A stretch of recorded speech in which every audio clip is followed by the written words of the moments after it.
இது வந்து அதிகாரி மேலே நடவடிக்கை எடுக்கணும்னு உச்சநீதிமன்றம் சொல்லியிருக்கு. அதிகாரியை கண்டிச்சிருக்கு, என்னங்க பண்ணீங்க அப்படின்னு. இது அந்த ரிட்டர்னிங் ஆஃபீஸர் அந்த அதிகாரிக்கு எதிரான தீர்ப்பு தானே, அவர் பண்ண தப்புக்கு வந்திருக்கக்கூடிய தீர்ப்பு. இதை வச்சு ஒட்டுமொத்தமாக பாஜகவை இப்படி தான், பாஜகவுடைய தேர்தல் முறைகளே இப்படி தான் அப்படின்ற குற்றச்சாட்டுகள் முதல்ல சரியாது இல்லை. இது எப்படி நீங்கள் இந்த மாதிரி ரொம்ப ஒரு லைட் வெயிட்டடாக ஒரு பொருள் இல்லாமல் அந்த கேள்வியை முன்வைக்கிறீங்க அப்படின்னு எனக்கு தெரியல. ரெண்டாவது நீங்கள் கேட்கும்போது சொல்லும் பொழுதும் என்ன சொன்னீங்க, தேர்தல் உச்சநீதிமன்றம் வந்து அறிவிச்சிருக்குது ஆம் ஆத்மியினுடைய வேட்பாளர் அப்படின்னு, அந்த வெற்றி அப்படின்னு சொல்லிட்டு, அதாவது இருட்டடிக்கப்பட்டதை நீதிமன்றம் வந்து சரி செஞ்சிருக்குது. ரெண்டாவது, இந்த நாட்டில் நீங்கள் என்ன தவறுகள் நடந்தாலும் ஜனநாயக முறைப்படி 5 ஆண்டுகளுக்கு ஒரு முறை தேர்தல் முறைங்கிறது ஒன்று இருக்குது. அந்த தேர்தல் முறையின் மூலமாக மக்களாட்சி நிறுவப்படும் அந்த ஒரு வாய்ப்பு இருக்குது. தேர்தல் ஆணையத்தின் மூலமாக, தேர்தல் அதிகாரியின் மூலமாக, தேர்தலின் வாயிலாக அப்படிங்கிறது நம்ம பார்த்துட்டு இருந்தது. தேர்தல் சமயத்தில் நீங்கள் நாட்டினுடைய பிரைம் மினிஸ்டர் கூட எதுவும் பண்ண முடியாது. அவரு கூட அவரோட இன்ஃப்ளூயன்ஸ் கிடையாது, அரசனுடைய அதிகாரங்கள் கிடையாது. தேர்தல் ஆணையத்தினுடைய கண்ட்ரோல்ல தான் இந்த ஒட்டுமொத்த நாடும் இருக்கும். நாடு முழுக்க தேர்தல் எங்க நடக்குதோ அங்கெல்லாம் தேர்தல் ஆணையம் தான் கட்டுப்பாட்டில் எடுக்கும். அந்த அளவிற்கு உச்சபட்ச அதிகாரம் பொருந்திய ஒரு அமைப்பு இன்றைக்கு ஒரு கட்சிக்கு ஆதரவாக, அதுவும் தேர்தல் அதிகாரி, அந்த அதிகாரி தேர்தல் ஆணையத்தினுடைய அதிகாரி மிகவும் பெரிய அளவுல அந்த அதிகாரங்கள் எல்லாம் கையில வச்சு சுதந்திரமாக செயல்பட்டு இருக்கக்கூடிய உலகிலேயே மிகப்பெரிய ஜனநாயக நாடு இந்தியா, அந்த நாட்டில் தேர்தல் நடத்தக்கூடிய அமைப்பில் இருக்கக்கூடிய ஒரு அதிகாரி குற்றவாளி கூண்டுல ஏறி கூனி குறுகி இது நின்றுட்டு இருக்கிறார் அப்படின்னு சொன்னா, அப்போ அவர் எந்த கட்சிக்கு ஆதரவாக செயல்பட்டு இருக்கிறாரு? எதற்காக அவருக்கு தனிப்பட்ட விருப்பமா, தனிப்பட்ட அவருடைய சுயலாபத்துக்காக வைத்து தினசரி சோத்துக்காக வந்து போய் வேலை செஞ்சாரா? இதனுடைய பின்னணியில பாஜகவின் அழுத்தம் இருக்குன்னு யாருக்காக அவர் வேலை செஞ்சாரு?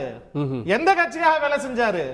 எதற்காக அந்த தேர்தல் ஒரு சாதாரண கார்பரேஷன் தேர்தல், அந்த தேர்தல் வந்து பாஜக தள்ளி வைக்குது, நடத்தல.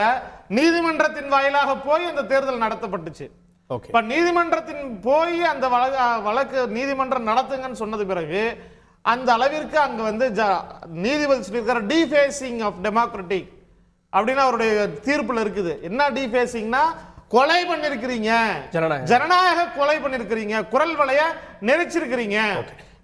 இந்த அளவிற்கு நீங்க இன்னைக்கு தேர்தல் அமைப்புங்கிறது வந்து சுதந்திரமாக செயல்பட வேண்டிய ஒரு அமைப்பை இன்னைக்கு கட்டுப்பாட்டுக்குள்ளார பாஜக கொண்டு வந்திருக்கு. அப்படிங்கிறது மூலமா நாளைக்கு வேற யாரு வேண்டுமானாலும் சமூக விரோதிகள் யாரு வேண்டுமானாலும் அடிப்படையில இதுல கேமரா சிசிடிவி இருந்தது, காட்சிகள் இருந்தது, அதனாலதான் உச்சநீதிமன்றம் இவ்வளவு ரியாக்ட் பண்ணுச்சு. நம்ம ஊரக தேர்தல்கள்ல, உள்ளாட்சி தேர்தல்கள்ல இவர் ஜெயிப்பார்னு பார்த்தா திடீர்னு அந்த கட்சிக்காரங்க இன்னொரு கட்சிக்கு ஓட்டு போட்டுருவாங்க. இது ரெகுலரா பல இடங்கள்ல நடந்திருக்க ஒண்ணு. இதுல கேமரா இருந்ததால வந்து இது ஒட்டுமொத்தமா பாஜக தான் இது இந்த பிரச்சனையை கிரியேட் பண்ணுச்சு, பாஜக தான் அப்படின்னு ஒரு பிம்பத்தை கிரியேட் பண்ணி நீங்க உங்களுடைய ஒப்பிடை முதல்ல தவறு. நீங்க உள்ளாட்சி தேர்தல்கள் சகஜமா தவறு ஏன்னு கேளுங்க. அதாவது உள்ளாட்சி தேர்தல்ல நானும் இவரும் தேர்தல் நிக்கிறோம், நீங்க ஓட்டு போடுறீங்க, அது யாருக்கு வேண்டுமானாலும் போடட்டும், அது கிடையாது பிரச்சனை. உங்களுக்கு எக்ஸார் போய் யாரு வேணும்னாலும் பிடிக்குது, பிடிக்கல, 2 பேருக்கு யாருக்கு வேணுமானாலும் போடக்கூடிய உரிமை அந்த அந்த ஓட்டு போடக்கூடியவர்களுக்கு இருக்குது, குடிமகனுக்கு இருக்குது.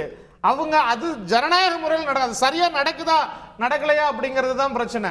இப்ப கேமரா இல்லாம அந்த தப்பு செஞ்சா அதை ஏத்துக்கலாமா? அப்ப கேமரா இருப்பதன் மூலமாக இப்ப பாஜக வந்து ஒழுங்கு இந்த ஒட்டுமொத்த ஒழுங்கீனம் முறைகேடுகளினுடைய மொத்த வடிவமாக இருக்கக்கூடிய பாஜகவினுடைய தொடர் அட்ராசிட்டி இன்னைக்கு வந்து வெளியில வந்திருக்குது. அதன் மூலமா இன்னைக்கு வந்து நீதிமன்றம் கொண்டு வச்சிருக்குது. நீதிமன்றம் வெளிப்படை இந்த நாட்டினுடைய உச்சபட்சமாக கடைசி நம்பிக்கையா இருக்கக்கூடிய உச்சநீதிமன்றம் சொல்லி இருக்குது, நீங்க ஜனநாயகத்தை கொலை பண்றீங்க, இது ஜனநாயக படுகொலை நீதிபதி சொல்லியிருக்கிறார். ஓகே, திரு ரவிச்சந்திரன் அதான் சொல்றாரு, கேமரா இருந்ததால கையும் களவுமாக பிடிபட்டிருக்கிறது இந்த மேயர் தேர்தலில். இதே போல எத்தனை தேர்தல்களில் இது போல மோசடிகள் இருக்குமோ யாருக்கு தெரியும் அப்படின்னு அரவிந்த் கெஜ்ரிவால் சொல்றாரு. கேமரா இருந்ததால மாட்டிக்கிச்சு, கேமரா இல்லாம இது ஃபர்ஸ்ட் பேலட் பேப்பர் வச்சு நடக்கிற ஒரு தேர்தல். பொது தேர்தலோ மற்ற தேர்தல்களோ இவிஎம் மிஷின் மூலமா நடக்குதுங்கிறத நம்ம முதல்ல பிரித்து புரிஞ்சுப்போம். பேலட் பேப்பரில் தான் இந்த தப்புலாம் பண்ண முடியுங்கிறது தான் நம்ம திரும்ப திரும்ப சொல்கிறோம். தோக்கும்போது ஒரு மாதிரி, ஜெயிக்கும்போது ஒரு மாதிரி எதிர்கட்சிகள் பேசுறது வேற விஷயம். இந்த மாசி அப்படிங்கிறவர் வந்து பிஜேபியில் பதிவு பண்ணியிருந்தார் அதற்கப்புறம் அவர் வந்து இன்னைக்கு ஒரு எலக்ட்ரல் ஆஃபீஸராக வந்திருக்காரு, அதனால வந்து அவர் பிஜேபிக்காக தான் இதை பண்ணியிருக்காரு அப்படின்னு சொல்றது தான் கேஜ்ரிவால் எதிர்பார்க்கக்கூடிய அனுமானம். அவர் தான் இந்த வேலையை செஞ்சிருக்காருன்னு நினைத்தார். யாருக்காக செஞ்சிருப்பாரு? யாருக்கிட்ட பணம் வாங்கினாரோ, யாருக்கிட்ட அவருக்கு வேலை இருந்ததோ, யாருக்கு செய்தால் அவருக்கு நல்ல கிடைக்குமோ அவருக்கு அதை செஞ்சிருப்பாரு. ஏன்னா யாரு சார்? இல்ல நான் சொல்லிடுறேன். ஏன்னா எனக்கு கெஜ்ரிவால் ஐயாவை எப்படி தெரியும் அப்படின்னு சொன்னா, 2012 எனக்கு சரியா ஞாபகம் இருக்குன்னா 24/11 அவர் ஒரு ட்வீட்டர் போடுறாரு. இடி கூப்பிட்டா சிபிஐ கூப்பிட்டா தெரியல, இது இந்த நாட்டுக்கே தலைகுனிவு, சம்மன் நினைச்சதுக்கு அப்புறம் நீ போலன்னா நீ எல்லாம் என்னடா தலைவர் அப்படின்னு ஒரு ட்வீட் போடுறாரு. இப்போ அவர் பாவம் 9 சம்மனுக்கு போகாமல் இருக்காரு. அவர் தான் எனக்கு தெரிஞ்ச கெஜ்ரிவால்.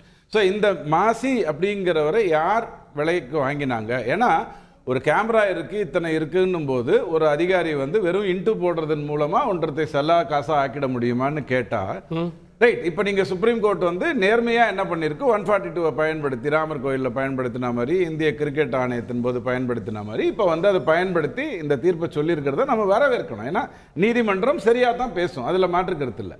ஆனால் நாளைக்கு டெபுட்டி மேயர் தேர்தல் நடக்குமே, அப்போ யாருக்கு பாட்டிருக்கோம்? 36ல் 1 மேயர் ஆயிட்டாரா, மீதி 35. இங்கே வந்து 16, இப்போ 19 ஆயிடும். அங்க வந்து அந்த 3 பேர் எலெக்ஷனுக்கு முன்னாடி ஆம் ஆத்மில இருந்தாங்க. அவங்க அப்படியே இப்ப பாஜகவுக்கு போவதா நீதிமன்றம் அந்த 142 பயன்படுத்துது, இல்லைன்னா திரும்ப தேர்தல் நடந்திருக்கும். தப்பு இல்லை. இப்ப இல்ல அந்த தேர்தலை பொறுத்த வரைக்கும் நீதிமன்றம் சொன்னதுதான், அதுல எந்த மாற்று கருத்தும் கிடையாது. இது பேரறிவாளன் விஷயத்துல சொன்னாலும் சொன்னதுதான், அதோட மாற்றம் முடிஞ்சிருச்சு. ஆனால் இப்போ டெபுட்டி தேர்தல் நடக்கும், அந்த இடத்துல வந்து 35 பேர் வாக்களிப்பாங்க, பிஜேபி வெற்றி பெறும். இந்திய கூட்டணி வெற்றி பெற்றதுன்னு நீங்க சொல்லுவதன் மூலமா டீலிங் என்ன, ஆப்புக்கும் காங்கிரஸுக்கும் டீலிங் என்ன, நீ மேயர் நான் துணை மேயர், இதுதான் டீலிங். ஏன்னா அவங்க கிட்ட காங்கிரஸ் கிட்ட 6 சீட்டு தான் இருந்தது, இவங்க கிட்ட தான் 14 பேர் இருந்தாங்க. இப்ப துணை மேயரா வரப்போறது யாரு? பிஜேபி சார்ந்த யாரோ ஒருவர், அதுதானே. சோ அந்த இந்தி கூட்டணி வந்து காங்கிரசுக்கு பயந்து, அதாவது பல்லக்கு தூக்கிகளை வைத்துக் கொள்ள வேண்டும் இல்ல, எம்எல்ஏக்கள் கட்சி மாறுவது இல்ல விலை கொடுத்து வாங்கப்படுவது நடந்து கொண்டிருக்கிறது. அப்படி பல ஆட்சி மாற்றங்கள் நடந்து காங்கிரஸ் சொல்லுது 400 எம்எல்ஏக்கள் மாறி இருக்காங்கன்னு. அங்கெல்லாம் அந்த ஜனநாயக கேள்வி வரல. இங்க 400 எம்எல்ஏக்கள் மாறி இருக்காங்க. மல்லிகார்ஜுன கார்கே நாடாளுமன்றத்துக்கு வெளியில பதாகைகளை வச்சிருந்தாரு சார். காங்கிரஸ் நல்லா புரிஞ்சுக்கோங்க, 4719க்கு மேல எம்எல்ஏக்கள் இருக்கக்கூடிய ஒரு நாடு இது. அந்த இதுல இப்படி மாறி இருக்காங்க அப்படின்னு சொன்னா, ஃபர்ஸ்ட் விலை போகின்றவர்களை நீங்கள் எம்எல்ஏ ஆக்கினதே தப்பு. அதை நீங்க வருத்தப்பட்டுக்கோங்க. அவர் விலைக்கு தான் நான் வந்துடுறேன். இல்ல நீங்க அவதர்சன், நீங்க உங்க கேவலம் எங்களுக்கு தெரியும்.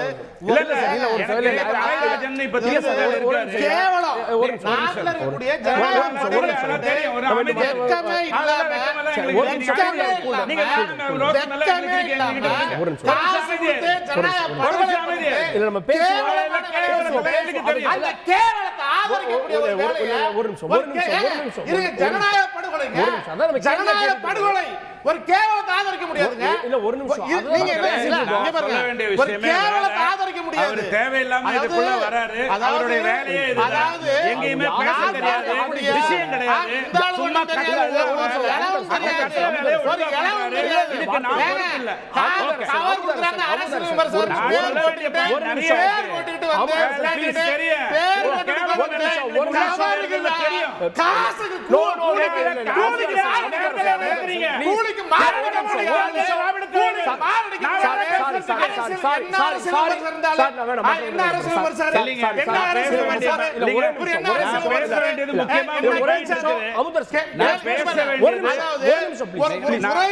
ஒரு முறைகேடு ஆதரிக்கிறது அனுமதிக்க முடியாது.